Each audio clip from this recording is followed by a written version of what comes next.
क्या आप सब मुझे सुन सकते हैं? I hope yes. Okay great. अच्छा, तो सिंस ये रिकॉर्ड हो रहा है तो मैंने अपना वो कैमरा ऑफ कर दिया है, लेकिन आई एम हियर और हम अपना स्टार्ट करते हैं आज का सेशन। टॉपिक है हमारा लैंग्वेज, ठीक है। वैसे तो लैंग्वेज मैनेजमेंट है, लेकिन we'll start with what is language। तो आई नीड वन वॉलंटियर कि जो मुझे आप अपनी लैंग्वेज की, नॉट गूगल डेफिनेशन, अपनी लैंग्वेज में इसकी लैंग्वेज की डेफिनेशन जो है ना, वो आप मुझे दीजिए please. Anyone?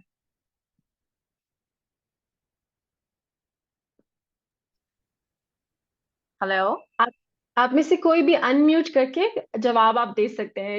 It's totally fine. May be Aisha, if you want to volunteer. Other Aisha? Yes, another Aisha. We have quite a few Aishas here. Great. Aisha Malik. We also have Rida. Maybe Rida can answer because sometimes log they are shy. So please, I am the most shy person here, so feel free, right? चलें, जितनी देर में बाकी लोग तैयार होते हैं, अगर मैं आयशा, अगर आप मुझे इजाजत है, मैं जवाब दे सकती हूँ. Sure, yes. मेरे ख्याल में जबान जो है वो आप it's a means for you to express yourself. This is what I think. Exactly.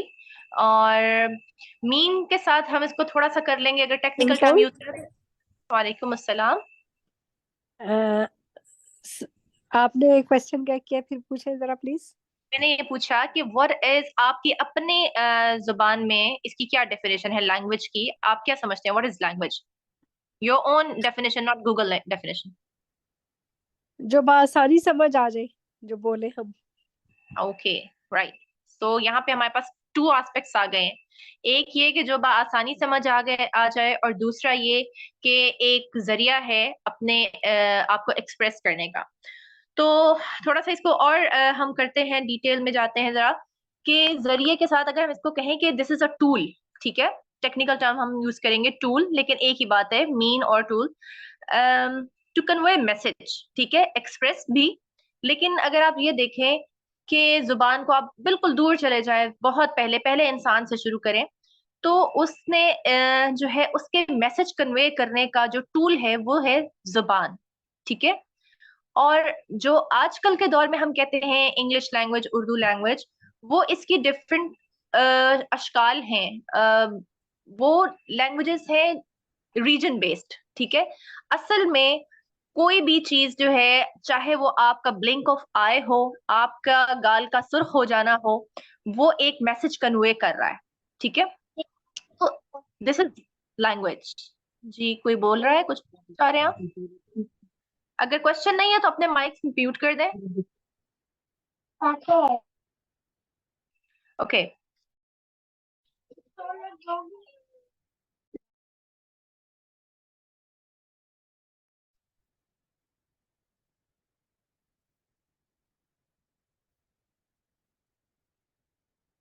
Ayesha, आप म्यूट हुई हैं. आप अपने आप को अनम्यूट कर दें and then you can carry on. Okay great. Awesome. मैं दूसरों को कह रही थी अपने आप को अनम्यूट कर दें। फाइन। अच्छा, तो मैं ये बता रही हूँ कि जो लैंग्वेज है, एक तो सबसे पहले क्लियर कर लें कि हम आज जो बात कर रहे हैं, हम इंग्लिश, फ्रेंच, चाइनीज, जापानीज के बारे में बात नहीं कर रहे। हम बेसिक ह्यूमन लैंग्वेज के बारे में बात कर रहे हैं। जैसे एक जानवरों की जुबान होती है, एक बिल्ली की अलग, घोड़े की अलग, परिंदे की अलग, इसी तरह जो इंसान की जुबान है बिफोर, जब ये इजाद हुई या इसकी डिफरेंट अशकाल बदली, English, Urdu, Chinese, Japanese, Arabic में, ठीक है। एक पहला इंसान क्या बोलता था, या एक इंसान की फितरत या जिबिल्लत में जो बोलना है, हम आज उसको डिस्कस करेंगे, ठीक है। और फिर उससे शुरू करके हम आगे तक जाएंगे। तो सबसे पहले जो है लैंग्वेज, ये एक पहली मतलब सूंघने की सलाहियत भी है, लेकिन एक ऐसी तख्लीकी सलाहियत है जिसके साथ इंसान पैदा होता है, ठीक है। उसकी लिसनिंग जो, अच्छा, लैंग्वेज की तीन स्किल्स होती हैं, फोर लिंग्विस्टिक स्किल्स होती हैं: listening, speaking, reading and writing, ठीक है। एक जो बच्चा है, इंसान का बच्चा है, वो माँ के पेट से ही मतलब इस दुनिया में आने से पहले ही उसकी लिसनिंग सबसे पहले डेवलप हो जाती है और वो हर बात को सुनने की सलाहियत रखता है जो उसके एनवायरनमेंट में हो रही है। और आप ये देखें कि जो स्पीच है वो स्पीच का बहुत ज्यादा इन्हिसार होता है लिसनिंग पर। इसीलिए जो बच्चे सुन नहीं सकते कुदरती तौर पर, वो बोल भी नहीं पाते। ठीक है, तो फिर हम इसको इस तरह कहेंगे कि एक बच्चा जो है उसके स्पीच वो शुरू करता है 2 साल की उम्र में, 2 साल के हाँ मैं बाद। ऑलरेडी बदतमीजी और करता था। प्रेगनेंसी का भी टाइम मिला लें तो एक बच्चा जो है उसके बोलने का अमल जो है उसको 3 साल, कम से कम 3 साढ़े 3 साल लगते हैं। ठीक है, उसकी जो जुबान की लर्निंग है वो उसकी लिसनिंग की हिस्स के डेवलप होने के साथ साथ शुरू हो जाती है। ठीक है, और फिर वो 3 साल बाद उसने उस टाइम में क्या इनपुट दिया वो उसकी स्पीच की फॉर्म में आके हमारे सामने आता है, और एक 5 साल का बच्चा फुली बोलना शुरू कर देता है। तो वो जो भी बोल रहा होता है वो वही कुछ होता है, वो वही सारा डाटा होता है जो उसके इनपुट में, उसके एनवायरनमेंट में मौजूद था। ठीक है, तो इसी तरह सबसे पहली लैंग्वेज जो बच्चा बोलता है दैट इज मदर लैंग्वेज। ठीक है, वो जो कि उसके घर में बोली जाती है, जो उससे बोली जाती है। फिर जब वो स्कूल जाता है, या एक स्कूल, तो खैर स्कूल तो आज की बात है ना, पहले स्कूल नहीं भी होते थे, तो हम ये कहेंगे जब वो मुआशरे में दूसरे लोगों से इंटरेक्शन शुरू करता है, हमसायों से, दूसरे बच्चों से। और आजकल अगर हम देखें तो उसका सबसे पहला सोशल इंटरेक्शन जो है वो स्कूल्स होते हैं। तो वहां से वो लैंग्वेज जो लर्न करता है और उसमें जो कंफर्टेबल हो जाता है, फिर वो होती है उसकी फर्स्ट लैंग्वेज। अब फर्स्ट लैंग्वेज और मदर लैंग्वेज सेम भी हो सकती हैं और टोटली डिफरेंट भी हो सकती हैं। ठीक है, एक बंदा इस वक्त में और आप जो भी लैंग्वेज कंफर्टेबली लेकर चल रहे हैं वो हमारी फर्स्ट लैंग्वेज है, और जरूरी नहीं कि वो हमारी मदर लैंग्वेज भी हो। ठीक है, तो आ, ये हो गई फर्स्ट लैंग्वेज। इसी तरह सेकंड लैंग्वेज जो है वो एक फर्स्ट लैंग्वेज के अलावा भी, जाहिर है हम में बहुत सारे लोग हैं जो एक से ज्यादा जुबानें जानते हैं, तो वो है हमारी सेकंड लैंग्वेज। अब मदर लैंग्वेज जो है वो आपकी सेकंड लैंग्वेज भी हो सकती है।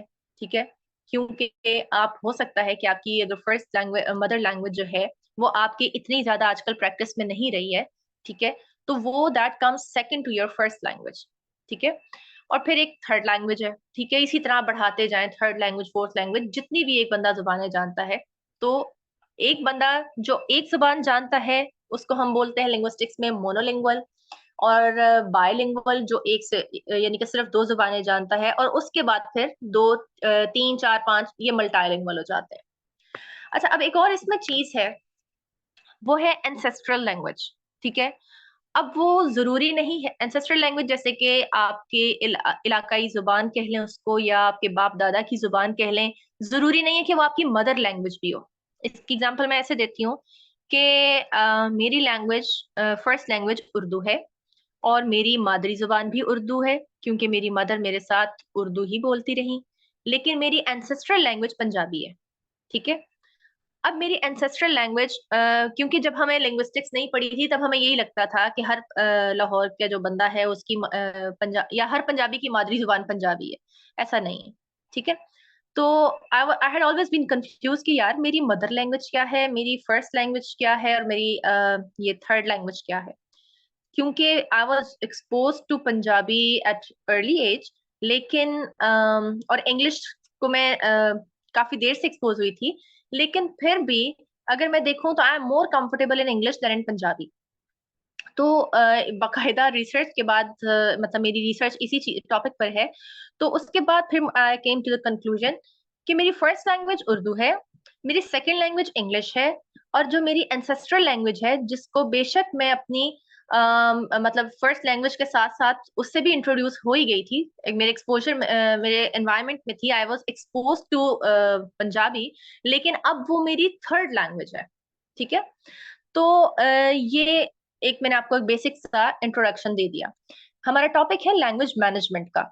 जब हमारे अराउंड ये फर्स्ट सेकंड थर्ड लैंग्वेज होती है, फिर हमारी नेशनल लैंग्वेज होती है, फिर हमारी ऑफिशियल लैंग्वेज होती है, तो फिर हम अपनी एक इंडिविजुअल जो है वो अपने टॉपिक, अपने मुखातिब, यानी कि हम जिससे इंट्रोडक्शन कर रहे हैं, और अपनी एनवायरनमेंट, ठीक है, इंट्रोडक्शन नहीं सॉरी, कम्युनिकेट कर रहे हैं हम जिसको, उसके अकॉर्डिंग जो है हम अपनी लैंग्वेज को चूज करते हैं, चाहे जानते हुए या कॉन्शियसली और अनकॉन्शियसली। ठीक है, ये हमारी लैंग्वेज चॉइस होती है। एक बंदा है वो 3 से 4 जुबानें बोलता है, लेकिन उसके दिमाग में एक मॉनिटर होता है जो कि उसको बताता है कि इस टाइम आपने ये लैंग्वेज बोलनी है, इस टाइम आपने ये लैंग्वेज बोलनी है, और हमें यूजुअली हम अनकॉन्शियसली वो लैंग्वेज बोल रहे होते हैं। तो जब इतनी सारी लैंग्वेजेस होती हैं तो फिर इसको मतलब लैंग्वेज की चॉइस होती है, और इस सारे प्रोसेस को हम लैंग्वेज मैनेजमेंट बोलते हैं। ठीक है। और जो मल्टीलिंगुअल कम्युनिटीज हैं वहाँ ये एक रोजमर्रा का एक आप कह लें कि उसका एक करेक्टरिस्टिक है लैंग्वेज मैनेजमेंट का। चाहे आप इसको कॉन्शियसली कर रहे हैं या नहीं कर रहे, you have to do it, you go through it. ठीक है।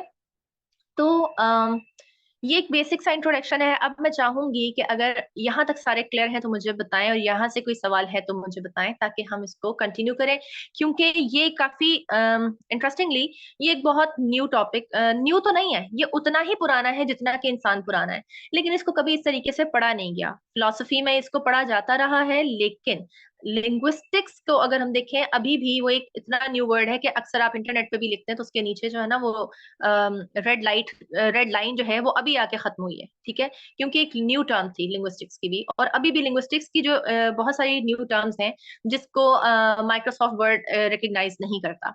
राइट।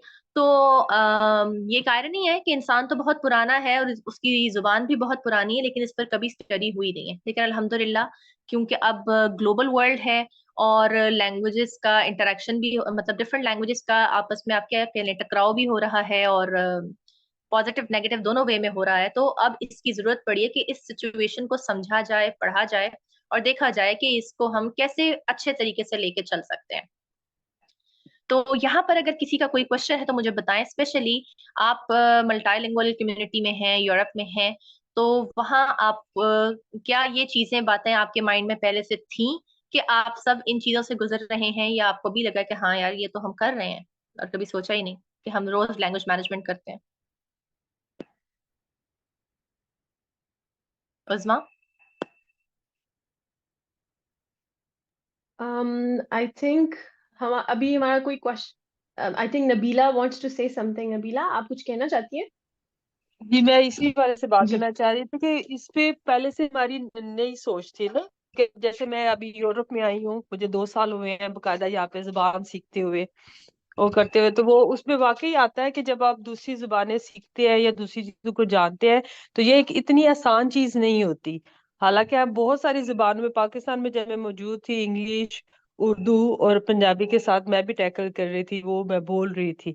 लेकिन उस सेंस में मैंने इसको नहीं सोचा था। जब मैं यहाँ पे आई हूँ दोबारा, मैं स्वीडन में रह रही हूँ, तो मैंने स्वेंस्का को सीखना शुरू किया है। तो वाकई ये इतनी आसान चीज नहीं होती कि हमारे साथ आगे लेके जाना इन चीजों को ना। और उसमें मैं एक और चीज जो मैं राइट। एक्सपीरियंस कर रही हूँ कि मसले मैं जब अब स्वेंस्का सीख रही हूँ तो मैं बहुत सारी इंग्लिश की चीजों को भूलती जा रही हूँ। और सब ये कहते हैं कि जब तक आप दूसरी हम्म। जुबान को नहीं भूलेंगे आप ये नहीं सीखेंगे। अगर मैं अप्लाई करती हूँ इंग्लिश की चीजों को तो वो मेरे लिए मुश्किल हो जाता है स्वेंस्का को सीखना ना। तो इसके बारे में जरूर आप थोड़ा सही। ठीक है। अच्छा, ये अभी आप जिन्होंने भी बोला है, मुझे नाम सॉरी भूल गया, लेकिन हाँ ठीक है, इसको हम एड्रेस करेंगे, और लैंग्वेज लर्निंग स्ट्रेटजीज जो हैं उसके ऊपर भी हम बात करेंगे। थोड़ा सा हम अगेन हिस्ट्री में जाते हैं कि आजकल के दौर में जो लैंग्वेजेस हैं, हम रीडिंग और राइटिंग की अगर हम बात करें तो आप सोचें कि जब नबी सल्लल्लाहु अलैहि वसल्लम ने गज़वा बदर के एक तो नबी सल्लल्लाहु अलैहि वसल्लम खुद भी लिख और पढ़ नहीं सकते थे। ठीक है। और ये कोई मायूब बात नहीं थी। उस जमाने में लिखने और पढ़ने का रिवाज बहुत कम था, लेकिन उसका मतलब इलिटरेट होना बिल्कुल नहीं था। जैसे आजकल आप कह लें कि कंप्यूटर एक टेक्नोलॉजी है, तो देयर वाज अ टाइम जब कलम एक टेक्नोलॉजी थी। ठीक है। एक नई चीज थी। राइट। और लिखना पढ़ना हर किसी के लिए मैंडेटरी नहीं था, बहुत कम लोगों के लिए, स्पेशली कातिब हो गए कोई। ठीक है। मतलब कातिब की एक जॉब होती थी और वो हर किसी के लिए इंपॉर्टेंट नहीं था, लेकिन इसके बावजूद वो लोग सक्सेसफुल ट्रेडर्स भी होते थे, स्किल्ड पर्सन होते थे, इवन पोइट्स भी होते थे। एक पोइट के लिए पढ़ना लिखना जरूरी नहीं था। तो इस पॉइंट पर आकर हम एक दफा सोचें, क्या वाकई में इंटेलेक्ट का ताल्लुक रीडिंग और राइटिंग से है या किसी और चीज से है? कि हम बच्चे को जो शुरू से किताबें पकड़ा देते हैं, उसको जोड़ तोड़ स्पेलिंग सिखाते हैं, क्या उसके लिए इंटेलेक्ट के लिए ये इम्पोर्टेंट है, या हम कहीं गलत पॉइंट से इंटेलेक्ट को पकड़ रहे हैं? ये एक साइड क्वेश्चन था। ठीक है। खैर, तो एक टाइम था जब रीडिंग राइटिंग जो है वो हाईएस्ट क्वालिफिकेशन थी, बट अब ऐसा नहीं है। अब ये एक जरूरत हर किसी की बन गई हुई है, ठीक है। और कभी सोचा भी नहीं कि अच्छा अगर एक बंदा लिख और पढ़ सकता है तो ये कोई बहुत खास बात है, ठीक है। अच्छा जी, फिर हम थोड़ा सा और आगे बढ़ते हैं तो जुबानें बहुत बड़ी, बहुत बनी, पैदा हुई, मर गई, ठीक है। और लैंग्वेज डेथ होती रहती है। लैंग्वेजेस हम इसको कैसे पढ़ते थे कि ये बॉर्न और डाई होती रहती है, ठीक है।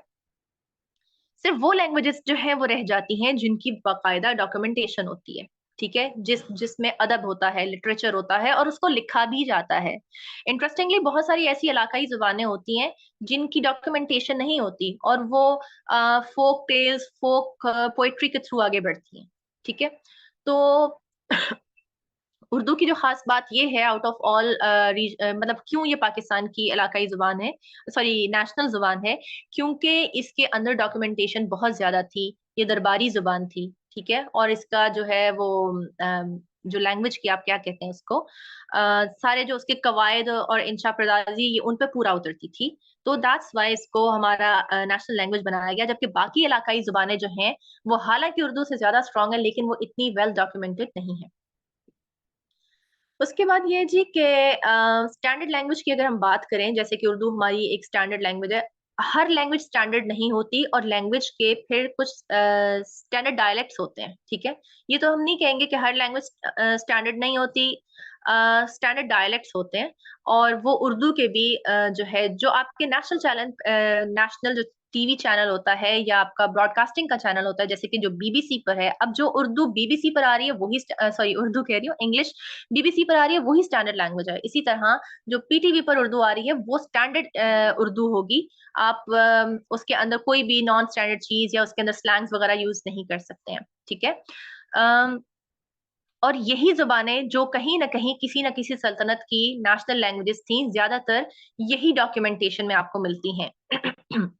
फिर ये होता है कि कुछ लैंग्वेजेस स्टैंडर्ड होने के बावजूद भी वफात पा गई, जिसमें से आप देखें लैटिन और ग्रीक जो है शदीद किस्म की, मतलब इंग्लिश और फ्रेंच से पहले मतलब इनको फॉलो किया जाता था, इनकी ग्रामेटिकल रूल्स वगैरह को फॉलो किया जाता था, बट आज ये लैंग्वेजेस डेड है, ठीक है।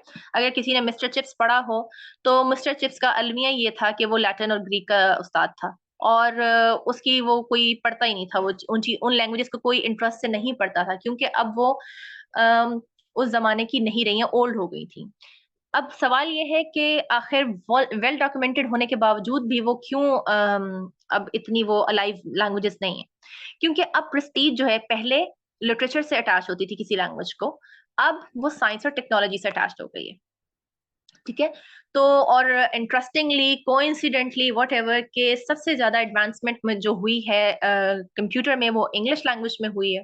और फिर उसके बाद वो इतनी फास्टली हुई है कि आपको ट्रांसलेशन का मौका ही नहीं मिला और जो है वो एज इट इज फॉलो होनी शुरू हो गई। वरना हमेशा साइंस तो बहुत पहले से है, साइंसी तजर्बात और ये जो आपकी मेडिकल की है या इंजीनियरिंग की चीजें हैं, शुरू में तो ये अरबिक वगैरह में थी बहुत ज्यादा, लेकिन ट्रांसलेशन होती रही हैं, और भी लैंग्वेजेस में थी लेकिन ट्रांसलेशंस होती रही हैं। और ट्रांसलेशंस जो है ये भी लिंग्विस्टिक्स में एक बहुत इसको अहमियत हासिल है।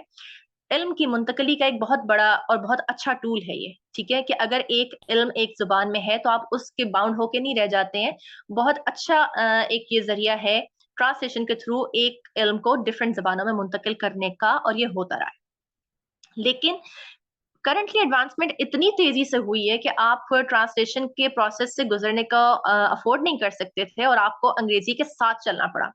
लेकिन इसके बावजूद बहुत सारे ममालिक में, जैसे कि अरब है, अरब से भी ज्यादा टर्किश और जो पर्शियंस हैं, उन लोगों ने ट्रांसलेशन ही की है ये टर्म्स की। इवन कंप्यूटर को हम तो कंप्यूटर उर्दू में बोलते हैं, पंजाबी में भी शायद कंप्यूटर कहते हो, लेकिन टर्किश में बिल्गिसायार कहते हैं। और उसका पर्शियन का मुझे नहीं पता, लेकिन कि कंप्यूटर को क्या कहते हैं, लेकिन बहुत ज्यादा जो है वो टर्म्स उसकी उनकी पर्शियन लैंग्वेज में है। इसी तरह फारे जो है वो चूहे को कहते हैं और उनके माउस को भी फारे ही कहते हैं, हम तो माउस बोलते हैं ना। तो कहने का मकसद ये है कि कुछ लोगों ने इसको, इस चीज को अहम समझा और उन्होंने इसको ट्रांसलेट कर लिया, लेकिन बहुत सारे लोग जो हैं वो एज इट इज इंग्लिश को लेके आगे चल पड़े। अब फ्यूचर में आयशा, हाँ सॉरी जी, आयशा, बिकॉज आपने इजाजत दी थी तो मैं एक पॉइंट ऐड करती हूँ इसमें, just just from my own experience, कि आपने जो बात की सो इंटरेस्टिंग, क्योंकि जर्मनी, हालांकि मैं जर्मनी में होती हूँ और जर्मनी साइकोलॉजी का काइंड ऑफ हब समझा जाता है, यहाँ से शुरुआत बहुत ज्यादा जर्मनी से भी हुई थी। बिल्कुल और बिल्कुल हुई। जर्मनी में एग्जैक्टली लेकिन जर्मनी में भी इवन अगर आप, जैसे मैं मास्टर्स जर्मन लैंग्वेज में कर रही हूँ, लेकिन उसके बावजूद बहुत मोस्टली जो आर्टिकल्स हैं और रिसर्च पेपर्स होते हैं वो इंग्लिश में होते हैं, and even Germans have to read it in English unless they have done the research. तो इट्स वेरी इंटरेस्टिंग जो आपने बात की, एग्जैक्टली द सेम पॉइंट। हाँ, उसमें यह है कि अब बेशक देखिए बहुत सारे कंट्रीज हैं, चाइना है, फ्रांस है, इवन ईरान में भी। अब ईरान और पर्शियन में तो ये, सॉरी, ईरान एंड टर्की में तो ट्रेंड नहीं है, लेकिन वो फिर भी इंग्लिश के लिए वेलकमिंग है एज कम्पेयर टू आपके ये यूरोप हो गया या आपका चाइना इवन हो गया। लेकिन इसके बावजूद आप इंग्लिश को आप ना पसंद करें, लेकिन आप उसको अवॉइड नहीं कर सकते, ठीक है। तो एट दिस पॉइंट आप इसको अपनी सकाफत के ऊपर क्या कहते हैं वो एक डाका ना समझें, लिंग्विस्टिक इंपीरियलिज्म ना समझें, आप ये समझें बस इट्स अ टूल, ठीक है, कि आपने एडवांसमेंट करनी है, आपको आनी चाहिए, ऐसे जैसे कि ड्राइविंग आनी चाहिए, ठीक है। तो हाँ, यहाँ तक बात है कि जर्मनी की आपने बात की, तो कुछ एक जैसे आपने कहा साइकोलॉजी में बहुत आगे, और मैं अपनी रिसेंट रिसर्च में जो थियरी ऑफ जनरेशंस है, YXZ, इसको मैं इसको मैंने ऐड किया अपनी रिसर्च में। और मुझे इस पे आर्टिकल जो है ज्यादातर वो इंग्लिश में इसलिए नहीं मिल रहे थे क्योंकि वो जर्मन में है। और एक और इंटरेस्टिंग बात मुझे पता चली कि इंग्लिश मतलब जो अमेरिकन या क्या कहें इसको, इंग्लिश हेजेमनी बोलेंगे, कि they are not welcoming for German technology and German studies, ठीक है, तो वो इसको सूडो साइंस बोलते हैं। तो एक मतलब एक ये आप ये देखें कि अब इवन आजकल के दौर में भी ये चीज जो है कि लैंग्वेज कहें या सकाफत कहें, उसमें एक दूसरे की जो है ना लेग पुलिंग, वो अभी भी चल रही है। तो ये पार्ट ऑफ ह्यूमन हिस्ट्री है, ये पार्ट ऑफ सिविलाइजेशंस है, ये पार्ट ऑफ कल्चर्स है, और हमें इस चीज को अंडरस्टैंड करके आगे चलना होगा। ओके, अच्छा, फिर हमने ये तो हमने एक थोड़ा एक बैकग्राउंड इसका पढ़ लिया ना, कि फिर अब आजकल के दौर में ये है कि एक तरफ हमारे पास इंग्लिश है, एक तरफ अरबिक है, फिर चाइनीज है, और जर्मन फ्रेंच जो है उन्होंने अपनी भी एक 1.5 इंच की मस्जिद बनाई हुई है, विच इज गुड थिंग, अच्छी बात है। फिर डच है। ये बड़ी लैंग्वेजेस हैं, और हिंदी पॉपुलेशन की वजह से थोड़ी वो उसको भी आप कंसिडर कर सकते हैं, उर्दू हिंदी को, लेकिन उसकी वो वाली वैल्यू नहीं है जो बाकी लैंग्वेजेस जो अभी मैंने बोली है वो है। और अब ये है क्योंकि पहले यही होता था कि अगर आप रहते हैं, स्पेक्ट्रम छोटा होता था, एक इंसान रहता है, फॉर एग्जांपल आप माइंड में रखें कि एक पर्शिया में एक बंदा रहता है, तो उसने कितना ट्रेवल करना होगा, तो उसके लिए अपनी मादरी जुबान से ज्यादा इंपॉर्टेंट होगा कि वो अपनी जो सल्तनत की जुबान है, स्टैंडर्ड लैंग्वेज, वो सीख ले, ठीक है। ज्यादा से ज्यादा अगर वो ट्रेड करता है तो जिन लोगों के साथ तजारत करता है उनकी सीख ले, दैट्स इट। लेकिन अब आकर जो है एक ही वक्त में 3-4 जुबानें जो हैं वो स्टैंडर्ड हो गई हैं, ठीक है। और अभी हमें नहीं पता, जैसे ये पिछली डिकेड में पाकिस्तान में चाइनीज जो है वो इंट्रोड्यूस कराई गई थी as a compulsory subject university level पर, कि हमें नहीं पता कि अब कौन जो है वो who will be the super power, और उसकी लैंग्वेज जो है वो हमारे ऊपर मुसल्लत हो जाएगी।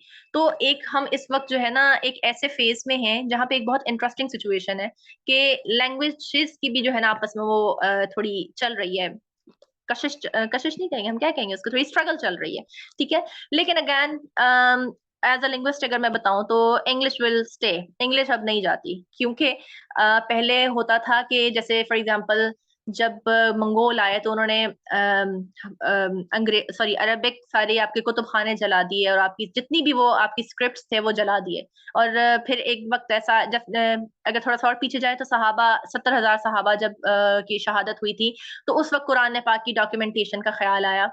तो उसमें ये था कि पुराने जमाने में तो फिर भी था कि लैंग्वेजेस को थ्रेट हो सकता था, लेकिन अब ये है कि इंग्लिश विल स्टे, और इंग्लिश की अपनी जगह होगी, चाइनीज की अपनी जगह होगी।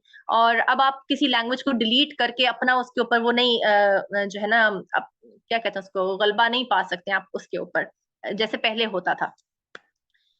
अच्छा, अब हम बात करते हैं अपनी, जो इस वक्त हम लोग हैं, हम कौन लोग हैं, हम ओवरसीज पाकिस्तानी है या हम पाकिस्तानी है, और हम स्ट्रगल कर रहे हैं 3 लैंग्वेजेस से। एक हमारी एक हमारी नेशनल लैंग्वेज उर्दू, एक हमारी इंग्लिश, और एक वो लैंग्वेज जिस भी कंट्री में हम हैं, और एक हमारी एंसेस्ट्रल लैंग्वेज जो कि हमारी फैमिली बैक इन पाकिस्तान में जो भी बोली जाती है, सिंधी, पश्तो या पंजाबी या सराइकी।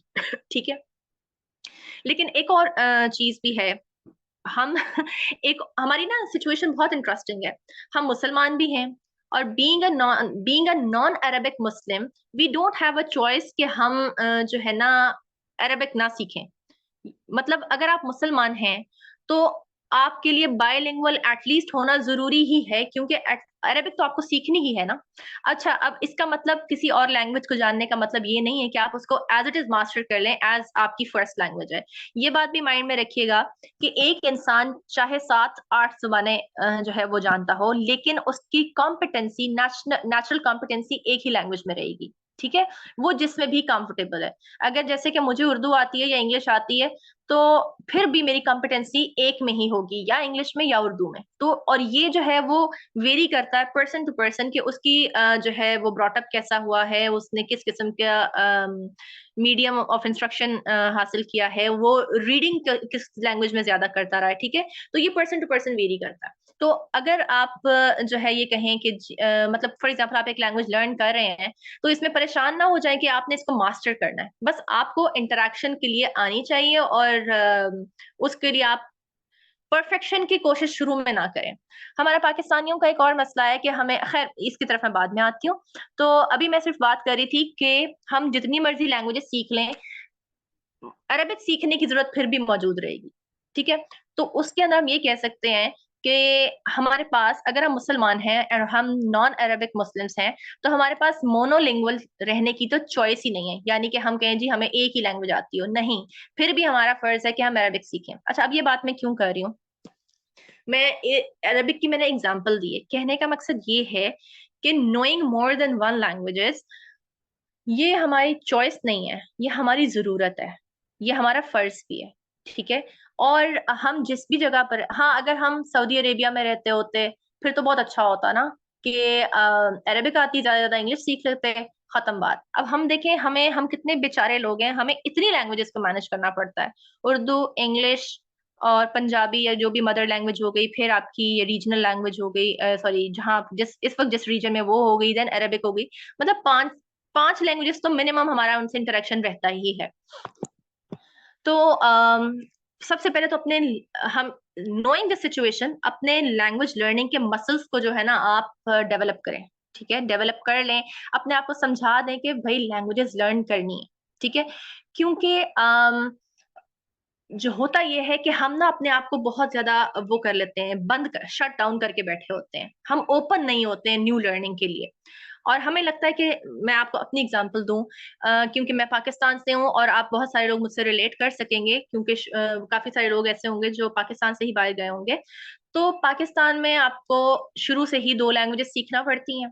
फिर आपकी अगर फैमिली रिलीजियस है तो आपको अरबिक सिखाने की कोशिश की जाती है। और 8वीं क्लास में तो वैसे ही, मतलब 6 क्लास शायद वो हमारे करिकुलम में भी है, पीटीबी में भी है कि आपको अरबिक सीखनी पड़ती है।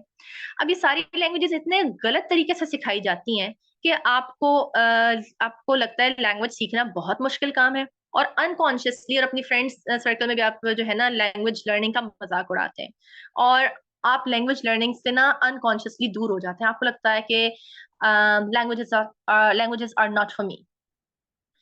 यही मैं कहती थी। मेरी एक छोटी सिस्टर थी जो कि हिफ्स कर रही थी, और बहुत छोटी थी। और जब आप हिफ्स कर रही थी और स्कूलिंग में नहीं थी, रोजाना उसका स्कूल आना जाना नहीं होता था, तो जो एक ऐसा बच्चा होता है कि जो रोज स्कूल नहीं जाता, उसके पास एक्सपेरिमेंटेशन का और चीजों को अपने तरीके से लर्न करने का बहुत सारा जो है ना टाइम होता है। तो मेरी सिस्टर जो है वो रैपिंग करती थी, मतलब रैप सॉन्ग्स। तो उसने इंग्लिश, अरबिक, हिब्रू, मतलब इस तरह की ना रैपिंग के थ्रू उसने अरबिक भी सीख ली, और हिब्रू में भी उसको इंटरेस्ट हो गया उसको। लेकिन उसने वो स्कूल से नहीं सीखी, उसने इंटरेस्ट से सीखी।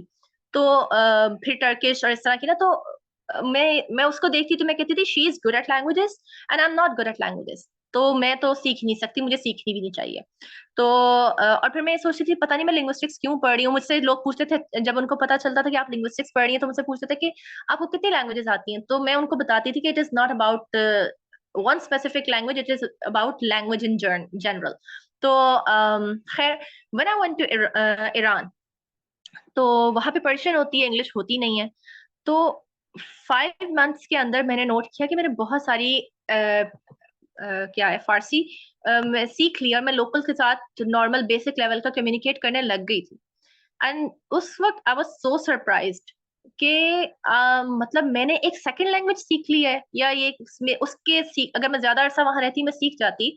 तो मैं हैरान थी कि मैं ये लैंग्वेज कैसे सीख गई हूँ, या मैं कैसे सीख सकती हूँ। मुझे तो मेरी अम्मी मुझे बहुत ज्यादा कहती थी कि पर्शियन सिखानी है तुम्हें, अलामा इकबाल का जो है कलाम वो पर्शियन में है। और मैं कहती थी कि शायद कि ये पता नहीं क्या बात कर रही है, मैं तो सीख ही नहीं सकती, I am not that person जो पर्शियन सीख सके। लेकिन ईरान जाके मैं बहुत हैरान हुई। तो उसके बाद मुझे पर्शियन को मजीद सीखने का शौक हुआ, लेकिन पंजाब यूनिवर्सिटी में पर्शियन अवेलेबल नहीं थी, तो मैंने टर्किश में एडमिशन ले लिया। एंड हमारी 10 की क्लास थी, जिसमें से एंड में सिर्फ मैं और एक और क्लास फेलो रह गया था, बाकी सब चले गए थे। और वो भी इसलिए रह गया था कि उसका चूंकि काम होता था टर्किश लोगों के साथ, तो उसने सीखनी ही सीखनी थी। तो और मेरी परफॉर्मेंस क्लास में इतनी अच्छी थी, टर्किश के की क्लास में, उनको लगता था शायद मैं पहले से सीख कर आई हुई हूँ, जबकि मैंने नहीं सीखी हुई थी। I was a beginner and I got 4 GPA at the end of the course. लेकिन सरप्राइजिंगली, मैं आपको एग्जांपल ये दे रही हूँ शायद क्योंकि आप इसमें बहुत सारे लोग रिलेट कर सकते हैं, कि शुरू में लगा कि languages are not for me और मेरे अंदर लैंग्वेज सीखने का मादा नहीं है। लेकिन जिस जिस लैंग्वेज को मैं सीखने लगी या सीखना पड़ा, मैं I was doing so great in that. ठीक है, अपने फेलोज से बेहतर कर रही थी। तो उस चीज से मुझे ये रियलाइज हुआ कि बेसिकली इशू ये था कि हमें जो लैंग्वेजेस सिखाई जा रही थी, वो गलत तरीके से सिखाई जा रही थी। और उसमें सबसे मेन कॉमन चीज क्या थी कि इंटरेस्ट, एक तो ये कि डेवलप नहीं हुआ, मर गया, हेट्रेड पैदा हो गया उस प्रोसेस से। तो इस वजह से हम लैंग्वेज लर्निंग से भागने लगे। ठीक है, तो अब यहाँ पर आकर मुझे बताएं कि क्या कोई इस, आप लोग इस सिचुएशन से रिलेट करते हैं, क्या आप भी ऐसे सिचुएशन से गुजरे हैं कि आपको लगे कि लैंग्वेज लर्न करना इज सो डिफिकल्ट थिंग और मैं नहीं कर सकती?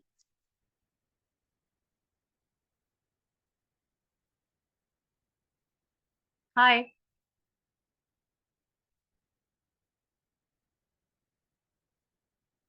Hello, anybody here?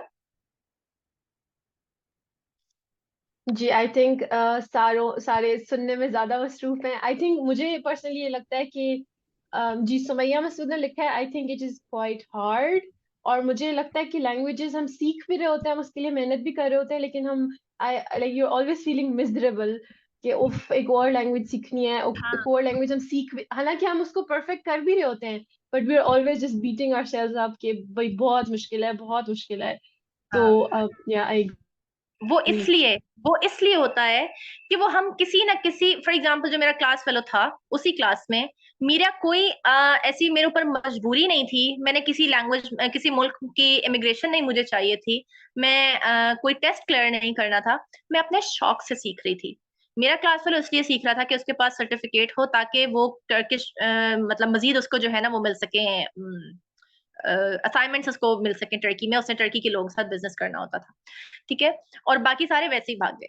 तो व्हाट वाज दैट, मेरा अपना इंटरेस्ट था उसमें। तो सबसे बेसिक चीज जो आपने अपने लिए या अपने बच्चों के लिए करनी है, कोई भी लैंग्वेज अगर उनको सिखानी है, प्रेशराइज नहीं करना है, उनका इंटरेस्ट डेवलप करना है। ठीक है, अब मैंने एक चीज जो मैंने लर्न की, जो मुझे समझ आई, कि आपकी स्पीकिंग अच्छी होती है लिसनिंग से। तो I did this with my daughter. उनके स्कूल में टर्किश सिखाई जाती है, और मैं बिल्कुल इस चीज पे बिलीव नहीं करती, बल्कि कोई भी लिंग्विस्ट इस चीज से बिलीव नहीं करेगा कि आप ब्लैक बोर्ड या व्हाइट बोर्ड पे लिख के लैंग्वेज सिखाएं। लैंग्वेज आती है स्पीकिंग से, लिसनिंग से, इंटरेक्शन से।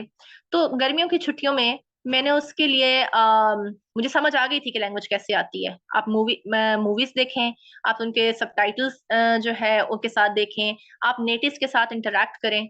ठीक है, विदाउट एनी प्रेशर, जब आप एक लैंग्वेज लर्निंग के प्रोसेस में होंगे, सिर्फ तब ही आप जो है ना लैंग्वेज सीख सकेंगे। और उसके बगैर नहीं आएगी। और मेरा इंग्लिश के साथ चूंकि मैं हेट्रेड ऐसा डेवलप हो चुका था कि मुझे, हमारे स्कूल की एक पॉलिसी थी, अगर आप उर्दू बोलेंगे तो आपको फाइन होगा और इंग्लिश में बोलना है। अब पर्सनली मुझे उर्दू बहुत अच्छी आती थी, और जब ये चीज हुई वहां पर, मतलब मेरा स्कूल जब चेंज हुआ तो न्यू स्कूल में ये था, I stop speaking and till my graduation I could, मतलब मैं इंग्लिश में लिख लेती थी लेकिन मैं बोल नहीं सकती थी। और क्योंकि वो जो एक स्कूल के अंदर मेरा हेट्रेड डेवलप हो गया था, वो सारी जिंदगी मेरे साथ रहा।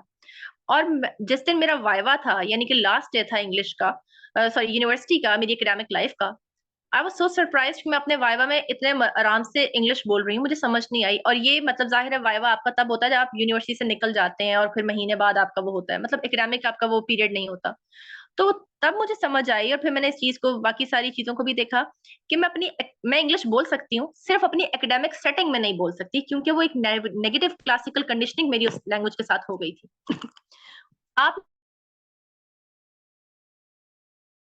भी अगर आप लैंग्वेज लर्न कर रहे हैं, नेगेटिव क्लासिकल कंडीशनिंग नहीं होने देनी, स्ट्रेस अटैच नहीं होने देना, ठीक है, प्रेशर नहीं होने देना कि आपका फिर ग्रेड नहीं आएगा, या आपकी जो है हमारी इमिग्रेशन का इश्यू हो जाएगा। तो जब तक ये चीजें साथ होंगी तब तक आप लैंग्वेज, आई डोंट नो, सीख शायद जाएं, लेकिन वो जो स्ट्रेस है ना, वो आपकी बेटर लर्निंग में बहुत बड़ी हिंड्रेंस होगा। तो ये चीज हो गई। उसके बाद जो है, ये हो गई बेसिक आपकी लैंग्वेज की। इसके अंदर मुझे ये बताएं कि क्या आप लोग इस चीज से एग्री करते हैं कि लैंग्वेज आपकी जो है, एक न्यू लैंग्वेज लर्निंग का जो प्रोसेस है उसमें स्ट्रेस के अलावा और क्या क्या चीजें अटैच होती हैं, और आपको लगता है कि आप अपनी लैंग्वेज लर्निंग को किसी और तरीके से अगर करें तो इसको जो है जॉयफुल प्रोसेस बना सकते हैं, या ये हमेशा स्ट्रेस ही रहेगा? इतनी बातें करने के बाद मैं आपका फीडबैक चाह रही हूँ।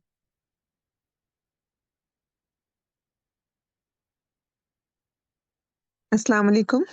वालेकुम अस्सलाम।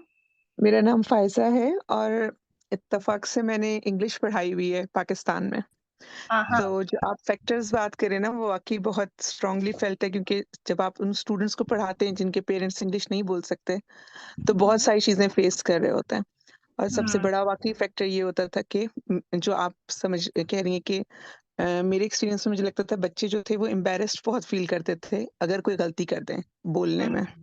हम्म और उसकी वज़ह से वो रेज़िस्टेंस इतनी ज़्यादा थी कि बोलते ही नहीं थे। तो हम्म उनको पुश करने के बजाय मैं मोटिवेट करने की कोशिश करती थी। तो मुझे जो सबसे मज़े की चीज़ लगी जिसमें बच्चों का रिज़ल्ट बड़ा अच्छा आया था स्पीकिंग में, कि मैं उनके साथ फ़नी एक्सेंट्स और फ़नी, यानी रॉन्ग प्रोनाउंसिएशन के साथ इंग्लिश कभी-कभी फ़नी उसमें बोलती थी और उनसे भी कहती थी कि बोलें, ताकि उनके हम्म, अंदर से वो एक स्ट्रेस फैक्टर खत्म हो। हाँ और हाँ। दूसरा ये कि वो उसको एन्जॉय करें इस प्रोसेस को लर्निंग के, ना कि वो एम्बैरेस्ड फील करें कि हमने गलती कर दी। तो सही हो। वो चीज़ बच्चों के लिए बड़ा अच्छा रिज़ल्ट देती थी कि उनकी एम्बैरेसमेंट खत्म होके उसको फन लर्निंग एक्सपीरियंस बनाना। तो एग्जैक्टली ये झिझक एग्जैक्टली, यही निकालनी चीज, बेसिक होती थी कि यही चीज है, pronunciation can be wrong, it's okay. हाँ, यही चीज है कि लैंग्वेज लर्निंग का प्रोसेस जब तक इंजॉयबल नहीं होगा, आपकी लैंग्वेज लर्निंग जो है, बल्कि जनरल ही लैंग्वेज के साथ आप हमेशा एक स्ट्रगल ही करेंगे, और आपको उसमें स्ट्रेस का एलिमेंट जो है वो रहेगा, जो कि आपको लैंग्वेज लर्निंग से रोकेगा। अब ये हमने जनरल लैंग्वेज लर्निंग की बात की, अब आ जाते हैं आपके कॉन्टेक्स्ट में। आप लोगों के यहाँ एक तो आपकी जो भी नेशनल लैंग्वेज है वो आपने लर्न करनी ही करनी है। हाँ, अब आप उसको जॉयफुल बना सकते हैं, या you want your kids to learn it hard way, that is up to you. लेकिन एक बहुत अहम चीज जो है वो है लैंग्वेज मेंटेनेंस की। जो आपकी ऑलरेडी लैंग्वेजेस हैं, जैसे कि आप या आपके हस्बैंड है उनकी फर्स्ट लैंग्वेज है उर्दू, और आपकी एंसेस्टर लैंग्वेज है पंजाबी या जो भी अदर लैंग्वेज, ठीक है। ये आप हर बंदा अपने कॉन्टेक्स्ट में अपने घर में देखेगा कि कितनी इंपॉर्टेंट है। क्योंकि मेरे किड्स के लिए अब पंजाबी जरूरी नहीं है, लेकिन उर्दू इज क्रूशल, राइट? क्योंकि मेरा अपने ददियाल से या ननियाल से इंटरेक्शन होता था तो उसके लिए पंजाबी चाहिए होती थी, लेकिन अब हम सिस्टर्स या हमारी मदर्स के साथ, जो हमारी मदर के साथ हमारे बच्चों का इंटरेक्शन है, वो उसके लिए उर्दू काफी है, ठीक है।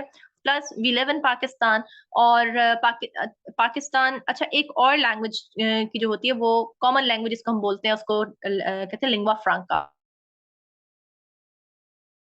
में है उर्दू, या किसी भी मुल्क की जो नेशनल लैंग्वेज होती है वो वहाँ की लिंग्वा फ्रांका भी होती है, क्योंकि जो माइनॉरिटीज हैं या कोई डिफरेंट आपके प्रोविंसेस होते हैं उनकी अपनी अपनी लैंग्वेजेस होती हैं, लेकिन एक कॉमन लैंग्वेज जो होती है वो चाहिए होती है ताकि सारे उसमें इंटरेक्ट कर सकें। तो पाकिस्तान की जो है वो लिंग्वा फ्रांका उर्दू है, तो मेरे बच्चों के लिए दैट इज क्रूशल कि उनको उर्दू आए। लेकिन ग्लोबली उन्होंने अगर बोलना है या जाहिर है ग्लोबल इंटरेक्शन अब होते हैं, तो उसके लिए उनके लिए इंग्लिश भी बहुत जरूरी है। आप लोगों के कॉन्टेक्स्ट में ये आप लोग डिसाइड करेंगे कि क्या जरूरी है, राइट? लेकिन मेरे आप लोगों को ये सजेशन है कि what ever your first language is, अगर आपके बच्चों को वो नहीं आ रही है तो इस चीज के ऊपर आपको कंफर्टेबल होने की जरूरत नहीं है। ठीक है, कि अगर आप कहें को कोई बात नहीं, खैर है, इन्होंने अब आगे यहीं रहना है, यहीं बढ़ना है, तो यहाँ की लैंग्वेज आए काफी है, बाकी इंग्लिश आ जाए और उर्दू की खैर है। देखिए, मैं आपको एक वाक्य एक एग्जांपल देती हूँ, उससे आपको खुद ही आइडिया हो जाएगा कि क्यों इंपॉर्टेंट है। मेरी एक जाहिर है मेरा लिंग्विस्टिक्स से ताल्लुक है, तो एक ने मुझसे सजेशन पूछी कि मेरी बच्ची जो है मेरे बच्चे स्कार्फ नहीं लेते अब, और अब अगर मैं उनको समझाना चाहूँ तो मुझे उनकी लैंग्वेज नहीं आती है, और वो जब मेरे से क्वेश्चन करते हैं तो मैं थोड़ा सा बोल के, मेरे पास आंसर सारे होते हैं लेकिन मैं उनको, वो नॉर्वे में थे, मैं अब उनको उनकी लैंग्वेज में समझा नहीं सकती। तो यू गेट द पॉइंट कि एक टाइम पर आके कितने आप बेबस हो जाते हैं कि आप, जाहिर है आपको उस लेवल की तो नहीं आएगी लैंग्वेज जिस लेवल की आपके बच्चों को आती होगी जिस भी वो कंट्री में रहते हैं। तो आपने उनसे हमेशा जब भी बात करनी है आपने अपनी लैंग्वेज में बात करनी है, चाहे वो पंजाबी है, चाहे वो इंग्लिश है, चाहे वो उर्दू है, राइट? बच्चे लैंग्वेजेस सीख लेते हैं, वो सीख जाएंगे, ठीक है। लेकिन जो लैंग्वेज भूल जाते हैं ना, अगर उसके साथ कोई मतलब मॉनेटरी वैल्यू अटैच नहीं है, कोई एकेडमिक वैल्यू अटैच नहीं है, तो फिर आपके लिए उनको सिखाना बहुत मुश्किल होगा। मेरी इस बात की अगर किसी को समझ आई है या नहीं आई तो अभी इसको डिस्कस कर लें। ओके, अच्छा, दूसरा ये कि अगर अब इस सिचुएशन में अगर कोई ये सोच रहा है कि मेरे बच्चों को फलां लैंग्वेज उर्दू या पंजाबी या कोई लैंग्वेज नहीं आ रही, या ये कि वो भूल गए हैं, मैं नहीं सिखा पाई, तो डोंट फील के कुछ लॉस हो गया बड़ा। देखिए अगेन, अगर हम इंग्लिश को या फ्रेंच को as a second third language learn कर सकते हैं, तो हम पंजाबी और उर्दू को भी एज अ सेकंड और थर्ड लैंग्वेज लर्न कर सकते हैं, ठीक है। तो आप उनको, मेन चीज आपने करनी है उनके अंदर शौक और मोटिवेशन पैदा करनी है, और लैंग्वेज लर्निंग का प्रोसेस मुश्किल नहीं है अगर आप उसको वही बात है कि अगर आप अंडर प्रेशर लर्न करेंगे तो फिर वो मुश्किल है, अदरवाइज ये बिल्कुल भी मुश्किल नहीं। एक और चीज जो मैंने आपको कहनी थी, लैंग्वेज एटीट्यूड की। एटीट्यूड ये होता है कि आप एक लैंग्वेज को के साथ पॉजिटिव एटीट्यूड है या नेगेटिव एटीट्यूड है। पाकिस्तान में एग्जांपल दूंगी, जैसे कि पंजाबी की तरफ सोसाइटी का एटीट्यूड नेगेटिव है, ठीक है। और ये मैंने आपको एक एग्जांपल दी है। आप अपने घर में जो भी लैंग्वेजेस यूज करते हैं उनके साथ भी पॉजिटिव या नेगेटिव एटीट्यूड होता है। इधर ना टाइम एक्चुअली बहुत कम है कि ये डिटेल चीजें मैं आपको बहुत मुझे मुश्किल हो रही है कि मैं आपको थोड़े टाइम में बताऊं, लेकिन आई होप कि पंजाबी की एग्जांपल से आप गेट कर गए होंगे what do I mean by negative and positive attitude. इसके अंदर पेरेंट्स के साथ एक गलती होती है, अननोइंगली वो खुद ही नेगेटिव एटीट्यूड जो है वो क्रिएट कर देते हैं टुवर्ड्स अ सर्टेन लैंग्वेज। हमारे यहाँ पंजाबी के साथ तो खुल्लम खुल्ला कहा जाता है ना कि पंजाबी बोलनी ही नहीं है, बल्कि बीकन हाउस ने तो एक सर्कुलर जारी कर दिया था कि don't use foul languages like Punjabi in school premises, ठीक है। तो लेकिन घर में भी पेरेंट्स जो हैं वो रोकते हैं। अच्छा, अगर नहीं भी रोक रहे, ये तो है ना कि आपने कह दिया, लेकिन बगैर कहे आप कैसे करते हैं? क्या अभी मेरी रीसेंट रिसर्च जो है उसके अंदर मैंने जब पंजाबी के बारे में बच्चों से पूछा तो उनका ये कहना था कि बचपन में हमें पंजाबी बहुत बुरी लगती थी, क्योंकि हमारे पेरेंट्स हमें वैसे उर्दू में बात करते थे, जब डांटते थे तो पंजाबी में डांटना शुरू कर देते थे, तो हमें हमेशा पंजाबी जो है वो रूड और हार्श लैंग्वेज लगी है।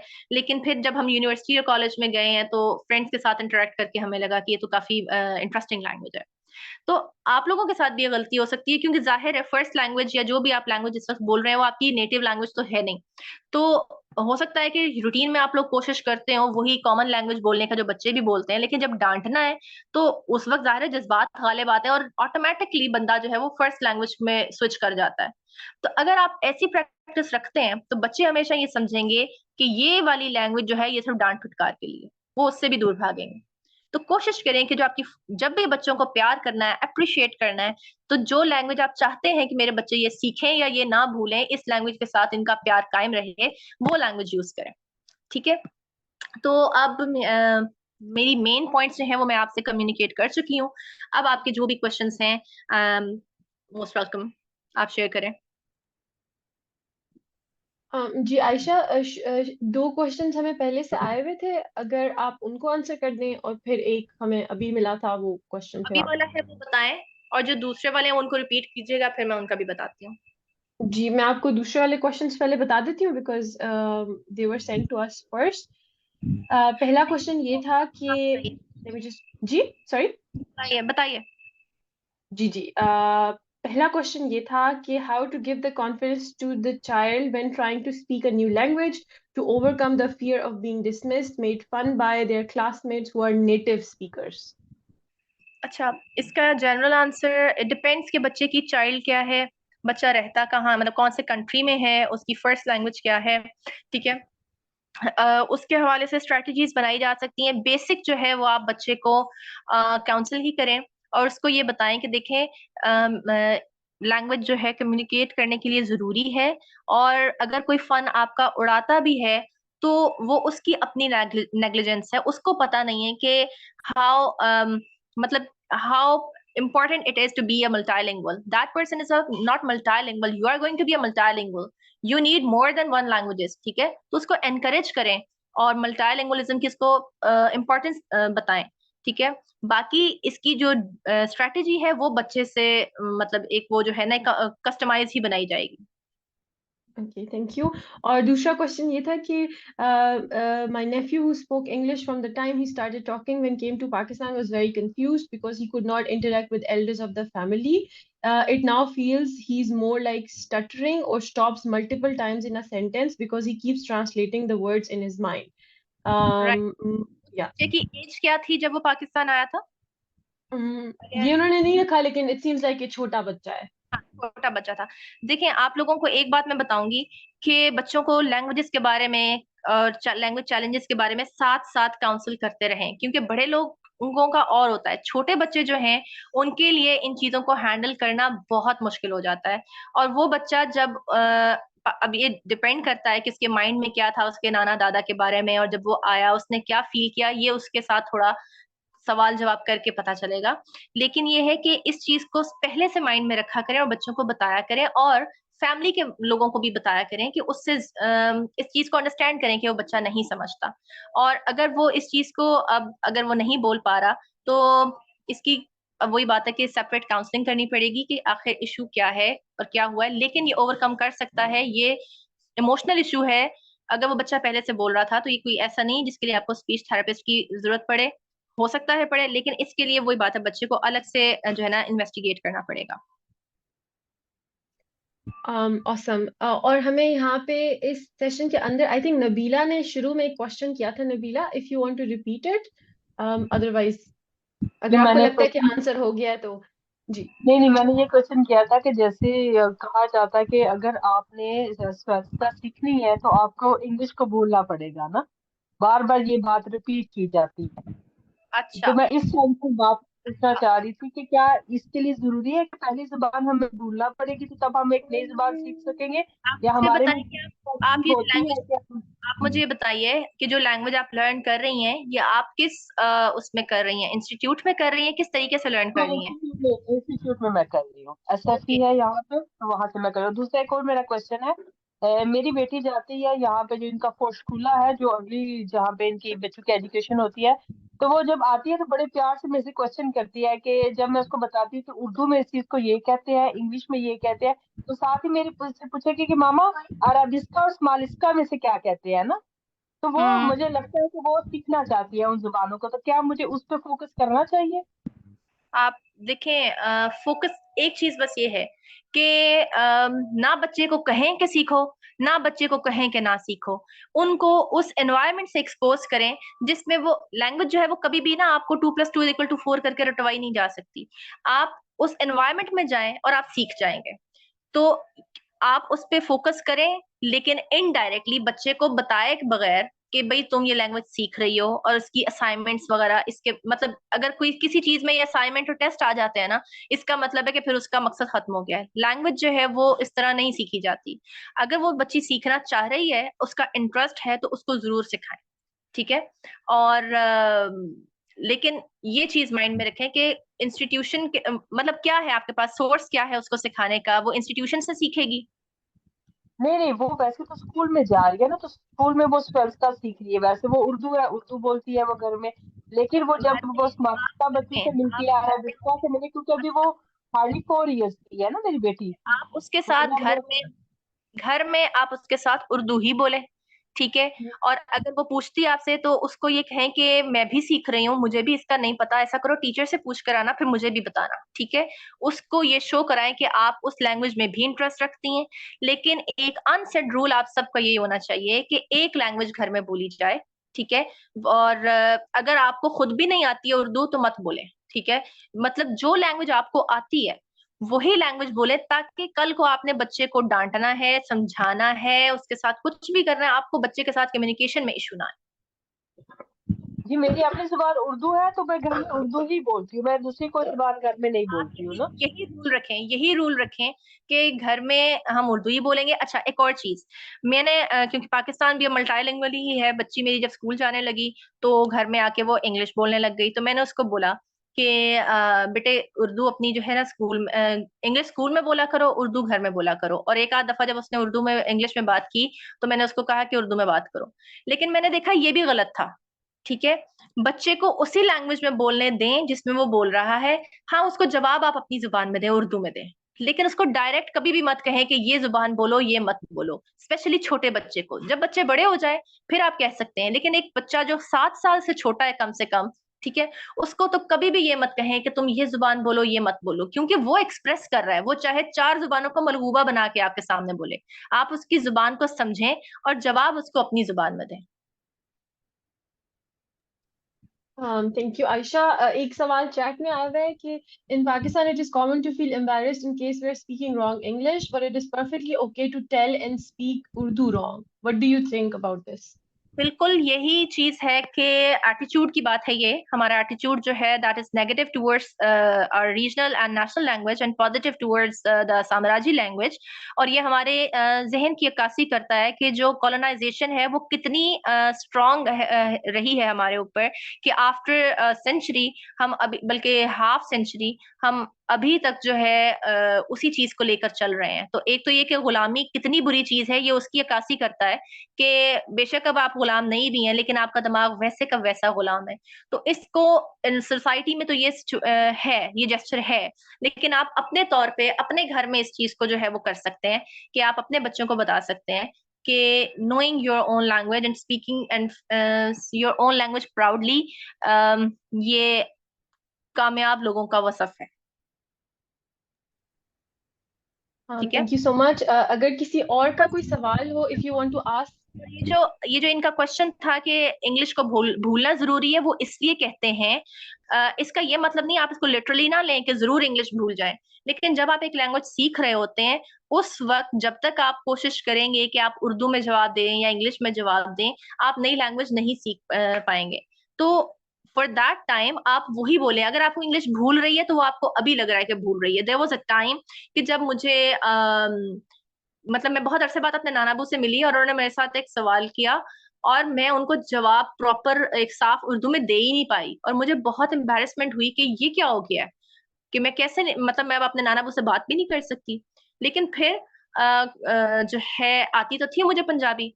कुछ अरसे बाद जो है मतलब ये तो वन टाइम था ना, मुझे लगा कि शायद मुझे भूल गई है पंजाबी और शायद मुझे उर्दू भी अब सही नहीं आती। तो लेकिन फिर एक टाइम जो है दोबारा ऐसा आया कि मुझे पंजाबी काफी ज्यादा बोलना पड़ी, और अब अगेन मेरी वो सारी कॉम्पिटेंस पंजाबी की वापस आ गई है। मैं बहुत अच्छी इस टाइम पंजाबी बोल लेती हूँ। तो आप अगर वो आपको कह रहे हैं कि आप इंग्लिश को भूलें, तो उसका ये मतलब नहीं है कि आप इसको हमेशा हमेशा के लिए भूल जाएं। राइट नाउ इस वक्त आप भूल जाएं कि आपको कोई और लैंग्वेज भी आती है और आप वही लैंग्वेज बोलें जो आप सीख रही हैं। लेकिन वो लैंग्वेज हमेशा आपके दिमाग में रहेगी जब आपको अंग्रेजी बोलनी पड़ेगी। आप एक ऐसे मुल्क में जाएंगी, या आप या ऐसी इन्वायरमेंट आपकी होगी कि जहां आपको अंग्रेजी बोलनी पड़े, हफ्ते बाद आपके अंदर से दोबारा वो अंग्रेजी अंग्रेजी निकल आएगी। लेकिन इस वक्त आप फोकस उस लैंग्वेज पे करें जो आप बोल रही हैं, सीख रही हैं, सॉरी। परफेक्ट। क्योंकि जी नबीला। देखो, मैं ये बात इनसे बिल्कुल करूँगी, एग्री करूँगी वाकई, क्योंकि अभी मुझे इंग्लिश लिटरली भूलती जा रही है ना। मैं समटाइम्स स्पेलिंग्स भी भूल जाती हूँ जब मैं संस्कृत सीख रही होती हूँ। तो हाँ, वाकई किसी दूसरे एनवायरनमेंट में जाऊंगी, मुझे दोबारा से आएगी नहीं ये, वो फिर मैं ज़ाहिर एक्सपीरियंस के बाद ही बता सकती हूँ ये चीज। ये डिपेंड करता ज- है कि आपको इस वक्त इंग्लिश कितनी आती है। लेकिन मेरा ख्याल है कि हमारा इंटरनेट का जो यूजेज है कीबोर्ड वगैरह के थ्रू, अंग्रेजी कहीं ना कहीं है। और इतना ज्यादा आप अपनी लैंग्वेज, क्योंकि अभी अभी इस वक्त आपकी नीड नहीं है ना इंग्लिश की, इस वक्त आपकी नीड उस लैंग्वेज की है जो कि आप जिस मुल्क में रह रही हैं। अगर भूल भी जाएगी, अगर आपको स्पेलिंग्स भी भूल रहे हैं, तो देखें इंटरनेट जो है उसके ऊपर तो मतलब हमें टाइपिंग करते हुए, वो तो मुझे भी बहुत सारे स्पेलिंग्स अब भूल चुके हैं इंटरनेट के ऊपर करते हुए। वो फिर हर टाइम रिकॉल करना पड़ता है कि इसका क्या था। एक दफा हमें अपनी फ्रेंड को बर्थडे नहीं, वो इसी तरह यूके जा रही थी, हमें उसको नोट लिख के देना था, और सीरियसली मुझसे लिखा नहीं जा रहा था पेपर के ऊपर, क्योंकि मैंने कहा कि यार इसका यहाँ तो ऑटो करेक्ट ही नहीं आ रहा। ठीक है, तो वो उस पर आप परेशान ना हो, ये सिचुएशन हो जाती है। लेकिन उसके बाद ये कोई इतनी सीरियस सिचुएशन नहीं है। अब डिपेंड करता है कि आपका काम क्या है, क्या आपने पढ़ाना है, एकेडमिक्स से रिलेटेड है, आपका बिजनेस क्या है, मतलब व्हाट इज योर जॉब जिसके लिए आपको लैंग्वेज चाहिए। जी थैंक यू सो मच जैसे आयशा। कभी हम मैं लोग अब वाइफ हूँ, मुझे ऐसा किसी चीज के लिए जरूरत नहीं है। हाँ, जो मैंने जरूरत महसूस की थी वो सिर्फ मैं इसलिए की थी क्योंकि मेरे बच्चे यहाँ पे संस्कृत के स्कूल में जा रहे हैं, स्वीडिश जो स्कूल है उनमें जा रहे हैं। तो मैंने ये जरूरत महसूस की थी कि मुझे ये जबान जरूर सीखनी चाहिए, क्योंकि मेरे बच्चों की जरूरत है। जब मेरे बच्चे वहां पे सीखेंगे और मुझे नहीं आती होगी, और कल को मुझे जब अपने बच्चों के साथ कम्युनिकेट करना है, तो मेरे लिए ये बात मुश्किल होगी जब बस मैं उन्हें फिलहाल नहीं फिलहाल सीखूंगा। आप इंग्लिश को भूल जाएं। भूलने का मकसद ये है कि फिलहाल आप इंग्लिश के ऊपर परेशान मत हो, इसी लैंग्वेज को सीखें, इसी को बोलें, और वो जब कंफ्यूज इंग्लिश की जरूरत आपसे शेयर पड़ेगी तभी करेंगे आप ना, भूल जाएं। तो वो ये बात मेरे से करते हैं, तो वो जस्ट लाइक मैंने एक आपसे बात शेयर की है, क्योंकि मुझे पता है कि जब तक मुझे एक नई जुबान को सीखना है, जब तक मैं फुली उस पर कंसंट्रेट नहीं करूंगी, मैं कभी भी उसको नहीं सीख पाऊंगी। ठीक हो गया। Thank you so much Nabila आपका। और आयशा अगर आप कोई कंक्लूजन देना चाहें तो वैसे हम अल्हम्दुलिल्लाह हमारा वक्त भी पूरा हो गया है। हमें इसका फीडबैक भी बहुत अच्छा आ रहा है। I would just give you 1 or 2 minutes if you want to conclude your session and then I will take it from you. Conclusion मैं ऐसे ही करूंगी कि देखें, यू मतलब all Pakistani all over the world, हमें एक ही चीज जो है वो यूनाइटेड रखती है या रखेगी फ्यूचर में भी, that is our common language Urdu. तो नो मैटर, उर्दू के साथ कोई हाई इकोनॉमिक प्रेस्टीज अटैच नहीं है, लेकिन फिर भी उर्दू को जिंदा रखें अपने अंदर, क्योंकि इसी के थ्रू जो है आपके अपने बच्चों को, आपको नहीं पता कि कल को कोई ऐसा लीडर हो जो कि पाकिस्तान के लिए बहुत अच्छा रोल प्ले कर सके। तो बहुत इंपॉर्टेंट है उसके लिए कि उसको अपने लोगों की जुबान आती हो। तो बस मेरा यही मैसेज है कि जितनी मर्जी जुबानें सीखें, उर्दू को अपने अंदर जिंदा रखें। Thank you so much, Aisha. It was such an insightful session. और हमें चैट में भी सुमैया ने लिखा है कि this topic of languages is discussed so less that we do not have answer for very obvious things sometimes. So I think it was very beneficial for all of us. I just मैं इस बिल्कुल जल्दी से, चूंकि हम वक्त से ऊपर हैं, तो मैं ये शेयर करना चाहती हूँ कि हमारे डेडिकेटेड पेरेंट्स के प्लेटफॉर्म के ऊपर कुछ आगे सेशंस आ रहे हैं। अगर आप में से कोई इंटरेस्टेड हो तो 1 नवंबर से हम लोग तजवीद का कोर्स शुरू कर रहे हैं फॉर एवरीवन। बड़े बच्चों के लिए भी है और ख़वातीन के लिए भी है। आप हर सैटरडे को इसको ज्वाइन कर सकते हैं। इसकी बहुत मिनिमल सी फीस है और मेंबर्स के लिए ये बिल्कुल फ्री है।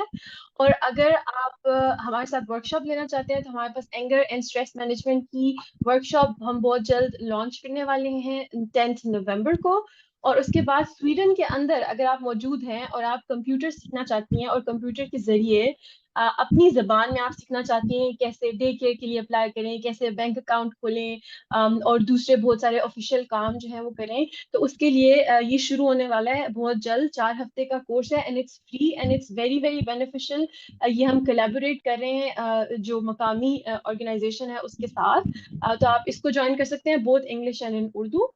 और हमारे और भी बहुत सारा क्वालिटी कंटेंट अगर आप फॉलो करना चाहते हैं तो आप हमें फेसबुक, इंस्टाग्राम और व्हाट्सएप ग्रुप में ज्वाइन कर सकते हैं। और अगर आप हमारे साथ वॉलंटियर करना चाहते हैं तो यू मोस्ट वेलकम। हमें हमेशा ऐसे लोगों की तलाश होती है जो अपनी कोई भी स्किल, मतलब लिखना चाहते हैं, बोलना चाहते हैं, कोर्स करना चाहते हैं। आप हमें ज्वाइन करें और हमें ज़रूर कम्युनिटी के लिए फायदेमंद साबित हो। जज़ाकिल्लाह आयशा, बहुत बहुत आपका शुक्रिया once again, it was again amazing. कुछ और सवालात हमें आ रहे हैं तो प्लीज अगर आप बता दें कि अगर हम आपको पर्सनली रीच आउट कर सकते हैं या आपका कोई अगर पेज है या कुछ, तो वो बता दीजिए। मेरा जो है इसी ग्रुप में भी बेशक क्वेश्चन कर लें जो आपका डेडिकेटेड पेरेंट्स का है, अभी तो मैं ठीक है। आंसर कर दूंगी, बाकी हाँ सेपरेट भी जो है मैं अपना कॉन्टेक्ट वगैरह दे दूंगी। Awesome. So हम इसको ग्रुप में शेयर कर देंगे, व्हाट्सएप ग्रुप पे। You're free to ask any question and start the discussion. And for now, thank you so much everyone. Jazakallah, and we will see you in the next session or course or webinar. Assalamu alaikum wa rahmatullahi wa barakatuh.